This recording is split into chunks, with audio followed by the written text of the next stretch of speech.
Hello everyone.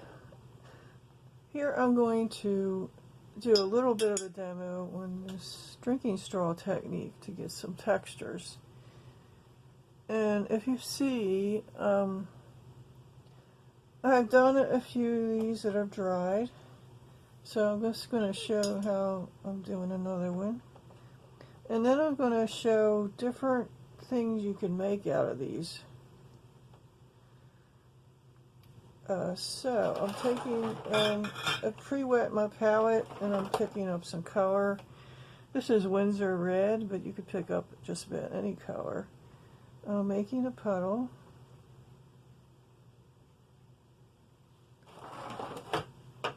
Then I'm going to get my straw and I'm going to pick up my paper a little bit to angle it and just give a big strong puff.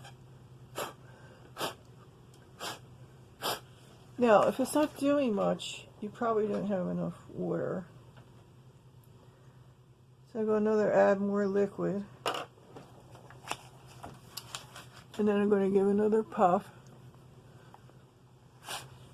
and see what that did. So you can control this a little bit with how the directions that you put it and how much you blow through the straw. Also, you can get different lengths of straws and different diameters. So I'm going to do this again to get more of a shape. So you can keep adding more and blow from different directions. Now, this already reminds me of a couple things when I'm with fireworks. Other words of different kinds of flowers I could make from here. You can do them on top of other paintings to make them look like flowers, centers of flowers.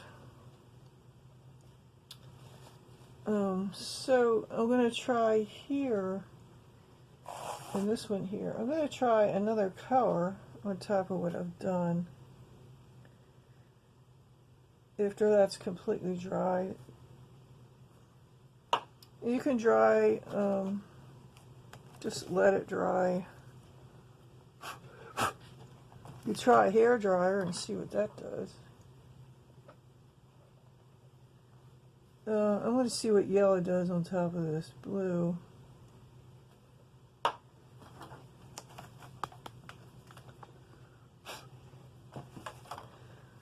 So, at this point you can use your imagination, but I just want to see if I can make this look like more of a flower.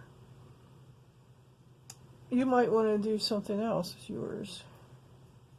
Oh, this already reminds me of bee balm a little bit, but I'm not going to try to make it a specific flower because that's rather difficult, I think, to do. And you can create what I always call imaginary flowers. They're fantasy flowers that don't have to be a specific type or definition, but you can do something that might remind you of a type of flower and not have it look like it specifically. Now, right now I'm thinking of the hibiscus that are blooming outside. So I'm just taking a pale bit of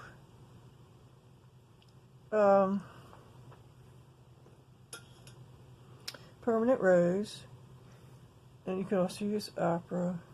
It's a very transparent color. In other words, the color is all transparent watercolor is transparent, but some are more so than others.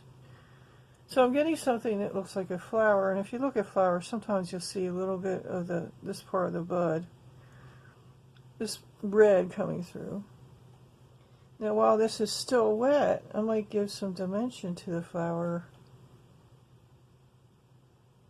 to suggest a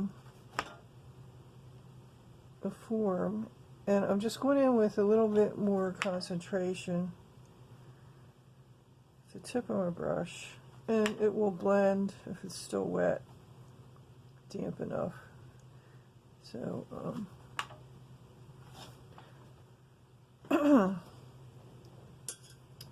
so that's one kind, and I think I'm going to leave it looking like you're looking at it from the side. So flowers, you can look at them face on, you can have a side view, you can have a view where this is looking on the side, there's another side view that looks like a cylinder, ellipse. So I'm going to try to make this one, that one's still wet, so I don't want to go over that one. I'm going to see what happens if I go here.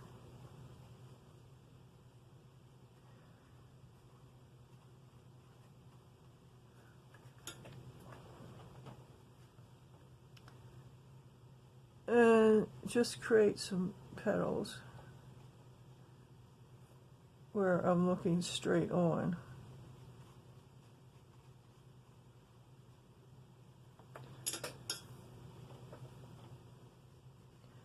Now you could start creating a flower and then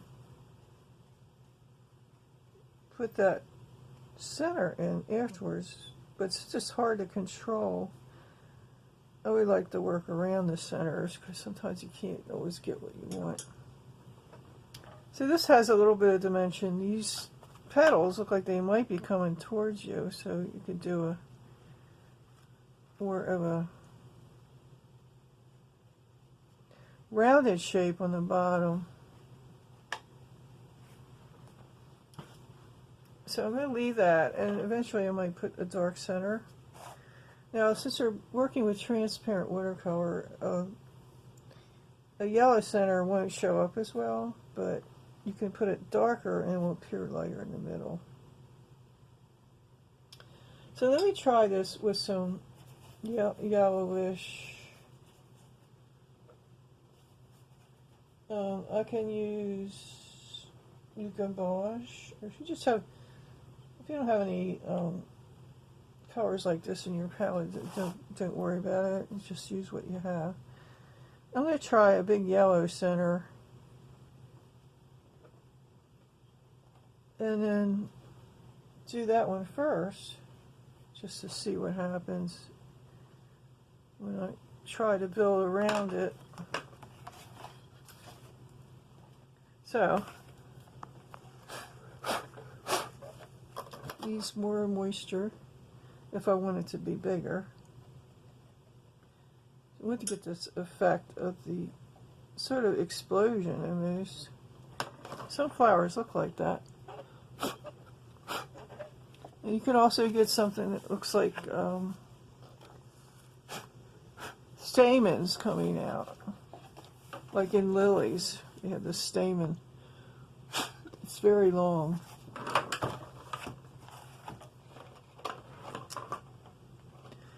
So this one is just about dry enough.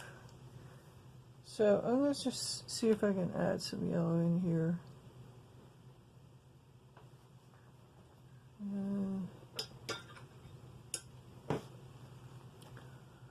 So another effect I can get, if I got the green, that can start looking like veins of a leaf. And I can actually play around with a stem. You get kind of a strange looking stem. But if I add a whole lot of a little bit of a puddle, and I start blowing in that direction, and I keep going, you keep going with things, you can start look like stems.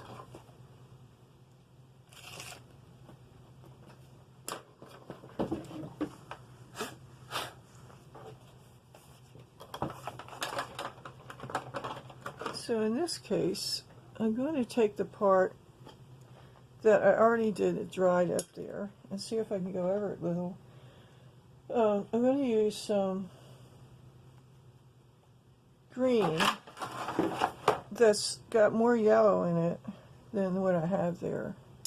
And I mix more water with it, which will give a sort of yellow-green. And it'll be a thinner layer than what was laid down. Now, if this suggests a leaf shape, and I'm thinking of leaf shapes that I've seen, one could be like this. And just look outside, you'll see all kinds of shapes. But then these sort of make the veins of the leaf. Now I'm dipping my brush and picking up some paint so I can spread this a little bit and make it lighter as I go in. And it's layering over the previous because this part is already dried. Now the stuff I just did isn't dry yet, so I'm trying to avoid that area.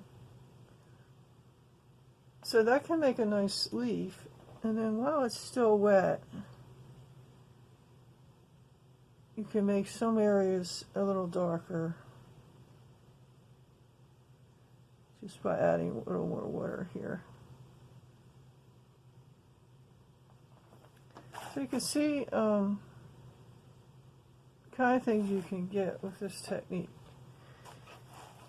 Now, generally what we're doing is making compositions, so I'm going to figure out, maybe make some more leaves, figure out, and then I can layer over this once it's dried to make it look like there's going to be a stem coming out. And I can bring this down just with my brush. And normally you'd have other leaves and stems and perhaps flowers coming off. Here, the stem would be coming off from the other side of the flower, so I'll just show that behind. So,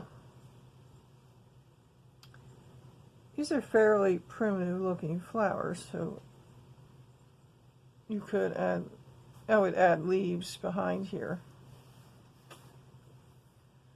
And help fill out the page with maybe try one of these kind in here. This blue, that actually could be a leaf, because if you layered yellow over blue, it does make green. I've actually picked a little bit of light green up. So I have another interesting leaf here. Now I'm doing the same shape. So these are imaginary plants. They're not anything.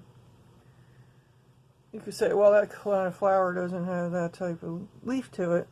Doesn't matter because we're creating our own imaginary world.